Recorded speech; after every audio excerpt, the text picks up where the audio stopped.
days of the war and how is the current conditions in there. So we have Alim Aliev. He is a Deputy Director General of Ukraine Institute and also a journalist, human rights activist, researchers, and manager of the educational and cultural project. Good morning, Mr.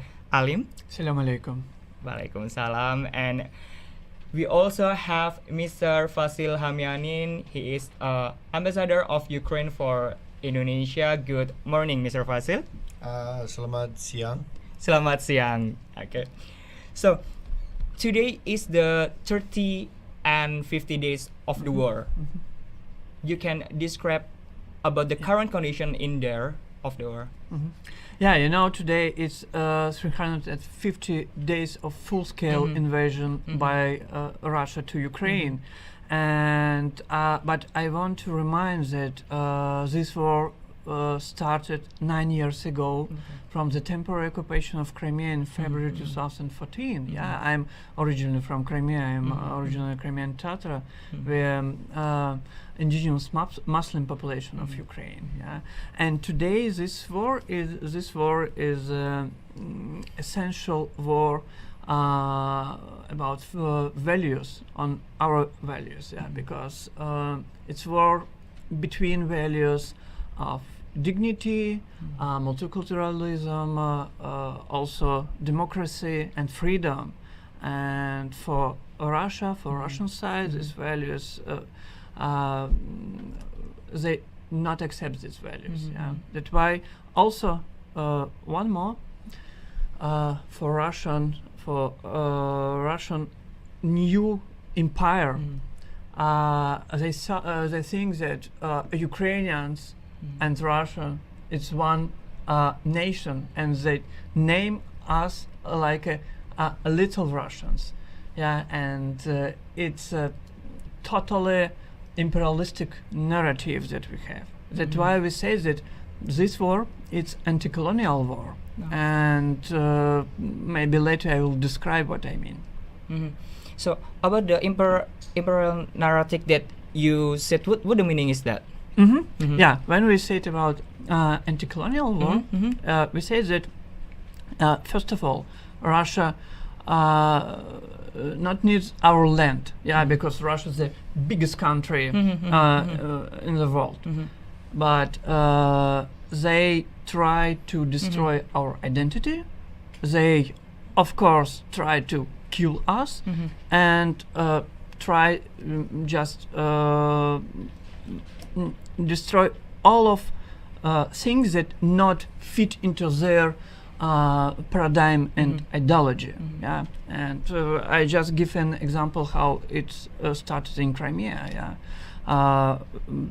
First of all, I heard a lot that Russia is good friends of Muslims, but it's not true, because they start the invasion with the violation of Muslim population.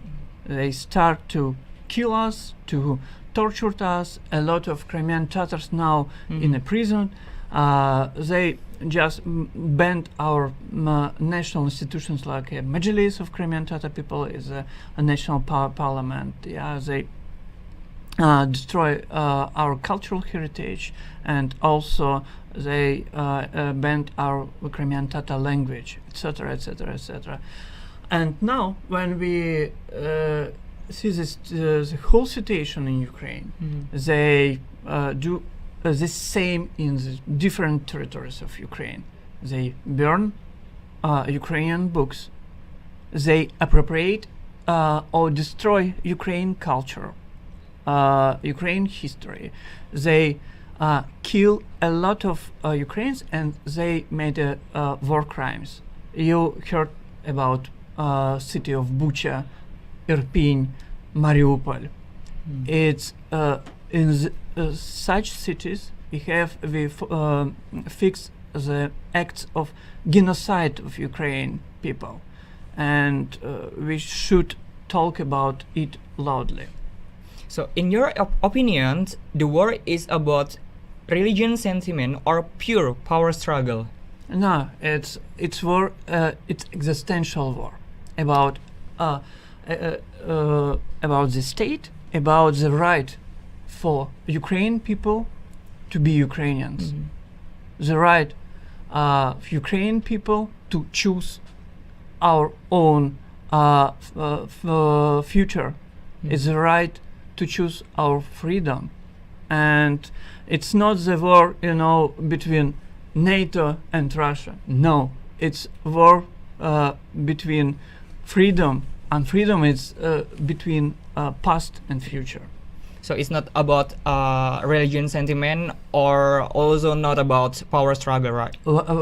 When we talk about religion, also, they violated different kinds of religion. They violated Ukrainian church, they violated Ukrainian Muslims, they violated different kinds and other religions and people who pray in different religions. But it's only one part of violation. What they do, our life, when we talk about war, about the principles of war, it means that we have war between one army and another army.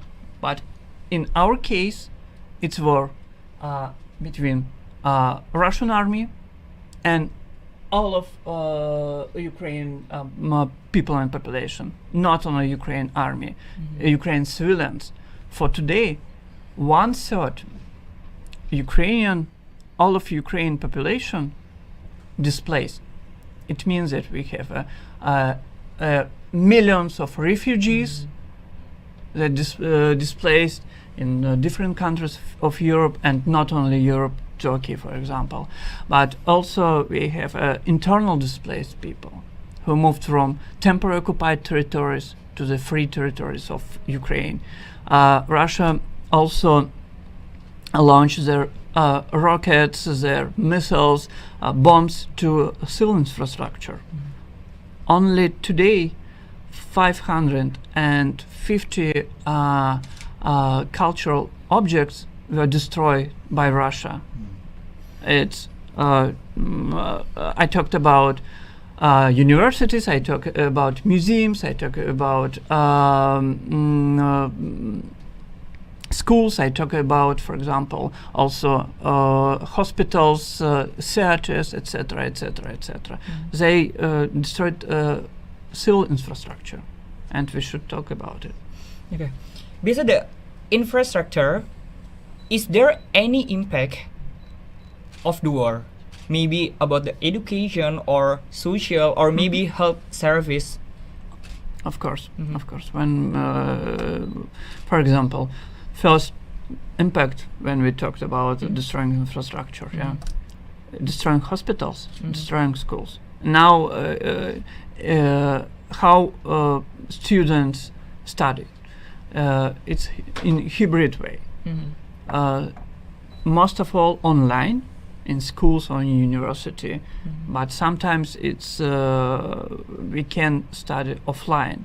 But in every Ukrainian, the most popular application in our phones, that name Alarm, because when Russia launched their missiles or something or rockets, we have this alarm, and it means that everyday life is stopped. Airstrike alarm. Airstrike alarm, and you should go to the basement of your house, because this house can be bombarded by Russia, and be at that basement 1 hour, 4 hours, even 5 hours. And it means that it's of course influenced to the people, but Ukraine's people are really the people who struggle, who fight, because it's our land and it's about us. So how many buildings that was broke by Russia? The hospital, and then the school, and the other health services? Well, if you're asking me, the statistics differs, but we're talking about tens of thousands of destroyed objects. And if we talk about some cities like Mariupol, like Izium, like Lysychansk, like Horlivka, etc., these towns and cities destroyed to the ground, like 95% of destruction. And the majority of those towns and villages destroyed cannot be rebuilt or anymore, because it's just destroyed to the ground totally. It's a great devastation. Maybe I don't know if it would be correct to do this, but we taking this opportunity, I would like to express the condolences to the people of Turkey, because these are brothers to us, and they require sympathy and help. What I wanted to say? Did you watch the pictures of Turkish cities destroyed by the earthquake? Yeah, I just saw in social media. Yeah, somewhere in the you Yeah, saw yeah. the pictures. So these pictures reminded me of Mariupol. Mariupol looks exactly like that. Exactly, just destroyed. But not by the earthquake, but by Russian missiles and artillery. Destroyed. Yeah. You cannot rebuild it. It will take years and maybe decades to do something.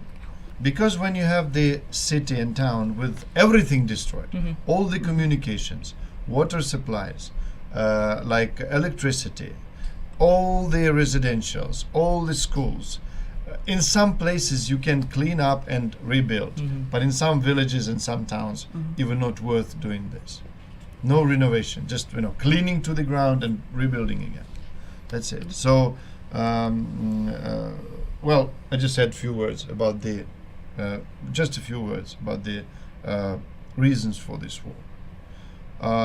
Russian task and purpose in this war is to challenge and destroy the world order by attacking Ukraine and by occupying Ukraine. For Ukrainians, it's just a matter of survival. If we stop fighting, we will die, all of us. Yeah. If we fight, we will win. And that's also the inevitability. We for have this. another option. choice. Yeah. No other chance, No no other option. option. No.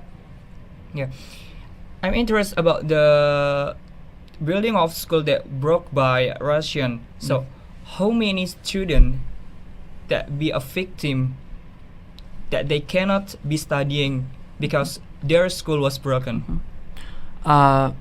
If we just look to the situation in Ukraine, educational situation, we talked about a lot of students now volunteering also.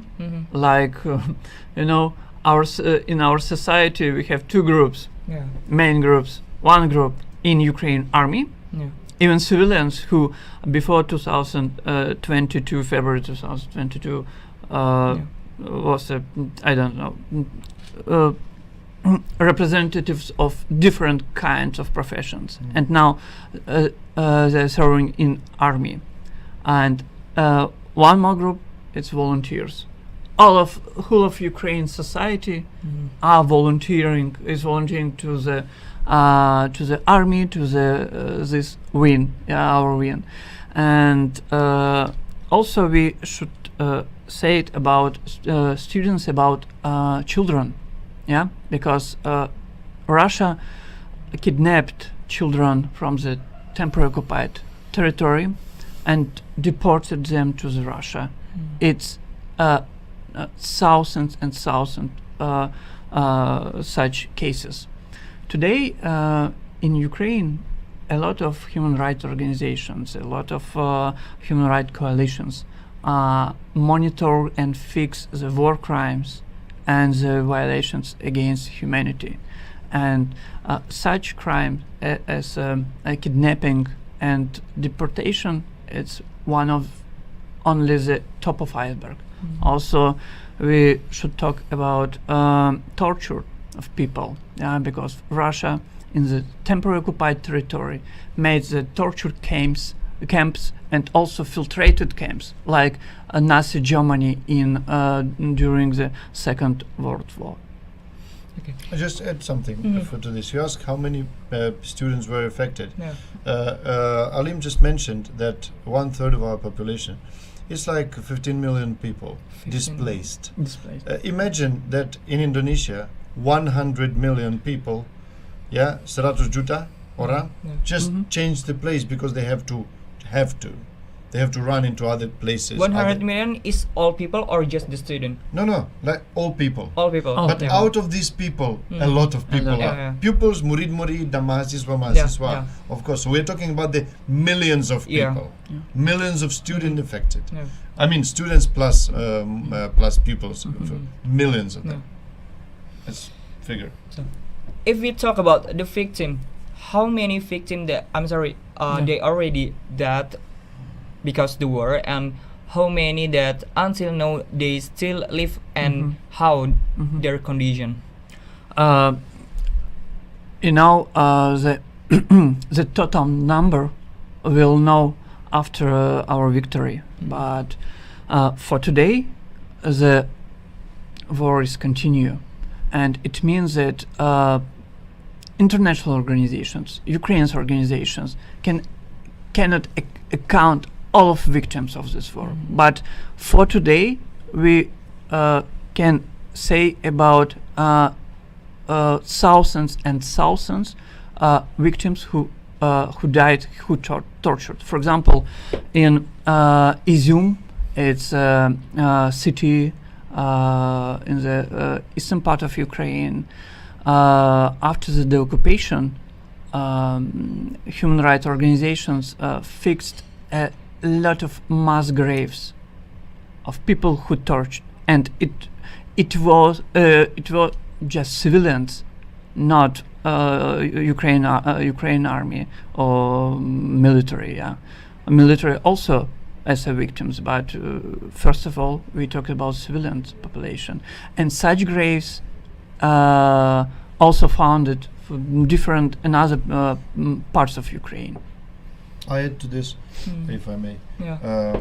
We are talking about the territories under occupation. For example, Mariupol. I don't have the statistics because it's occupied. But Mariupol was 500,000 citizens living there. Yeah. So it's 500,000 orang. Yeah.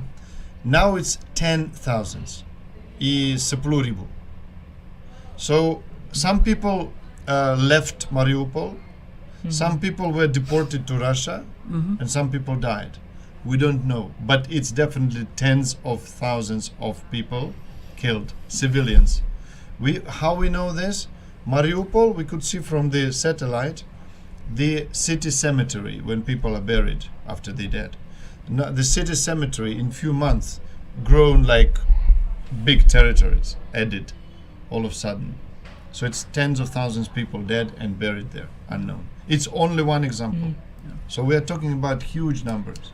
Huge numbers. So if you talk about the people was deported by Russia, how many people that deported by Russia? For today it's I should check it, but it's near 100,000 people. No. This is also, we're talking about generally about the people. Yeah. It's over 1 million. 1 million. And the children will count up to 100,000. Yeah, we said about children. Yeah. In total, it's over a million. Okay. So we talk about the G20 presidential. We know that the G20 presidential is talk about stop the war between Russia and Ukraine. Is there any impact from the G20 presidential to that war? Maybe Ambassador will start because it's from the political issue, and I'll give some human dimension. Okay, I will say this. First of all, we're grateful for Indonesian presidency for the efforts they paid, especially to build up and write and approve the declaration of G20 summit. As for the practical point, I would say that discussion is very important and it's the beginning. But after discussion, we have to take practical steps to do something. Maybe we have to create the task force. Maybe we have to create the working group. Maybe we have to take very concrete steps of how to end the war. Because if we just discuss the issue, it will not be resolved in any manner. That's why what is important and why I'm grateful to the President Joko Widodo, Yang Mulia, President Joko Widodo, that he gave the opportunity to my president to speak in front of the world leaders. And it's crucial that my president presented the peace formula for Ukraine and for the world, for any other conflicts and wars. And this peace formula is very concrete, very practical, and we invite all the countries who support democracy, humanity, human rights, rule of law, justice, to join the process of discussion and contributing to this peace formula. We invited all the countries of the goodwill globally. So please join. And also, Indonesia, one of the is the biggest Muslim country, and it's one of the most powerful country in the world. And when Indonesian society, when Indonesian leaders raise the topic of Russian invasion to Ukraine, raise the topic of violation of human rights by Russia in Ukraine, tortured Muslim population, it's very supportive for us, very crucial for us. And such platforms as G20, it's also about it. That's why we just call to all of free people who share our values of democracy and equality to raise the voice of supporting Ukrainian people. So today is the 350 days of the war, and in your prediction, how long the war will continue? We really want peace. We really want the finishing of war, because every day the best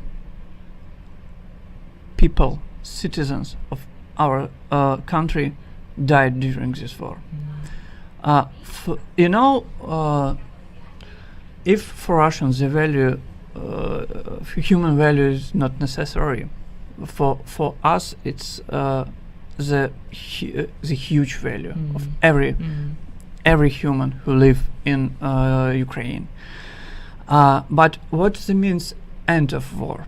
It means that last Russian soldier should just leave Ukraine territory. And also I talk about temporary occupation territory of Crimea and Donetsk and Lugansk regions. And also we start to make an international tribunal on war crimes issues. And for us it's important that Russian society take responsible for these crimes. So After that, we will say it about the end of war. I hope it will be at the end of this year or in the beginning of the next year. Okay. If you talk about the responsibility, when the war is end, what will you ask to Russia?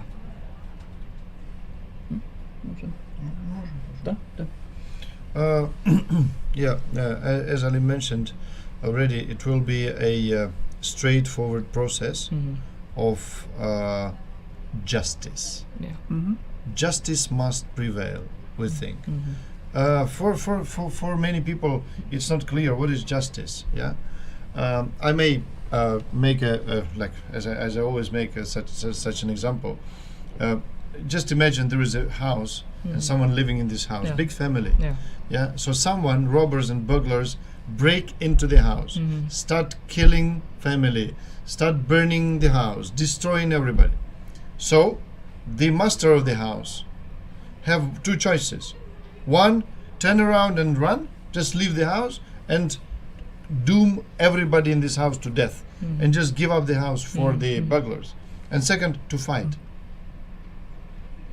and make them live, because they cannot live together in one house, because these are the murderers and rapists and looters. So Ukrainians have chosen to fight. And after the end of the war, it will be like, okay, as a historian, I invite everybody who watches this to check the results of the Second World War.